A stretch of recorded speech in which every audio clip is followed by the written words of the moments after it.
Assalamualaikum warahmatullahi wabarakatuh. Saya Gabila Gina Faiza dari kelas A, nomor 10. Di sini saya akan menjelaskan tentang Daulah Abbasiyah yang berada di Baghdad. Daulah Abbasiyah adalah dinasti yang didirikan oleh Abu al-Abbas pada tahun 750 Masehi.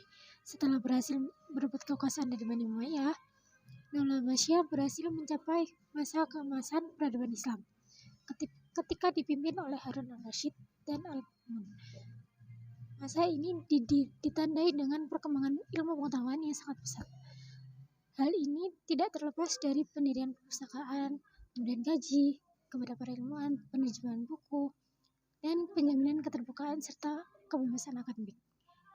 Sebagian para ilmuwan pada dinasti Abbasiyah telah memulai karir keilmuannya pada usia yang sangat muda.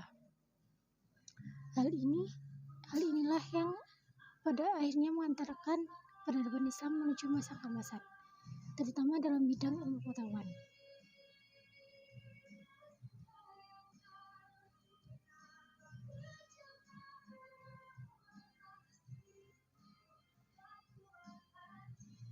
Dinasti Abbasiyah adalah salah satu dinasti besar yang pernah memimpin kekhalifahan Islam pasca Khulafaur Rasyidin.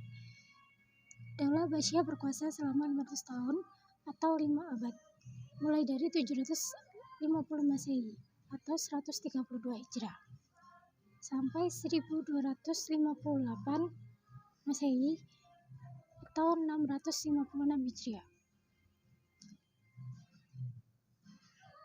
Bani Abbasiyah adalah keturunan dari Abbas bin Abdul Muthalib, paman termuda Nabi Muhammad SAW. Adapun pendiri dinasti Abbasiyah adalah anak dari cicit Abbas bin Abdul Muthalib yang bernama Abu al-Abbas Abdullah bin Muhammad bin Ali bin Abdullah bin Abbas bin Abdul Muthalib. Abu al-Abbas diangkat menjadi khalifah setelah berhasil memimpin pemberontakan terhadap kekhalifahan dinasti Bani Umayyah. Masa kepemimpinan Abu al-Abbas tidak bertahan lama. 5 tahun setelah dibaiat menjadi khalifah di usia 33 tahun, Abu al-Abbas meninggal karena penyakit yang dideritanya. Tampuk kekuasaan dipegang oleh Al-Mansur, saudara al-Abbas. Selanjutnya, keturunan Al-Mansur inilah yang melanjutkan kekuasaan Daulah Abbasiyah sampai 5 abad berikutnya.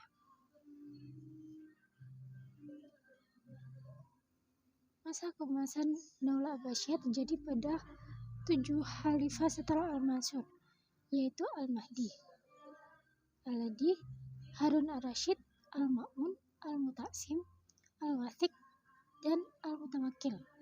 Pada masa-masa itu sejarah Islam mencapai puncak kejayaannya. Ilmu pengetahuan berkembang pada saat itu dapat dipetakan menjadi 2, yakni disiplin ilmu keislaman dan ilmu umum. Ilmu keislaman terdiri dari ilmu kalam, fikih, tasawuf, dan hadis. Sementara ilmu umum yang berkembang pada saat itu sangat luas seperti astronomi, kedokteran, matematika, dan ilmu sosial. Karya-karya tulis di berbagai bidang ilmu terus bermunculan. Perkembangan ilmu pengetahuan ini berdampak pada kemajuan peradaban Islam pada saat itu.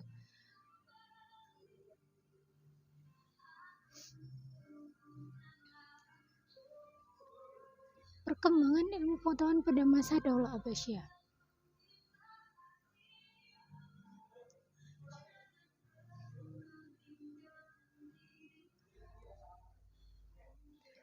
Yang pertama, yakni mendirikan Bait al-Hikmah atau perpustakaan. Kedua, memberikan gaji. Ketiga, membiayai kegiatan. Keempat, menciptakan keterbukaan.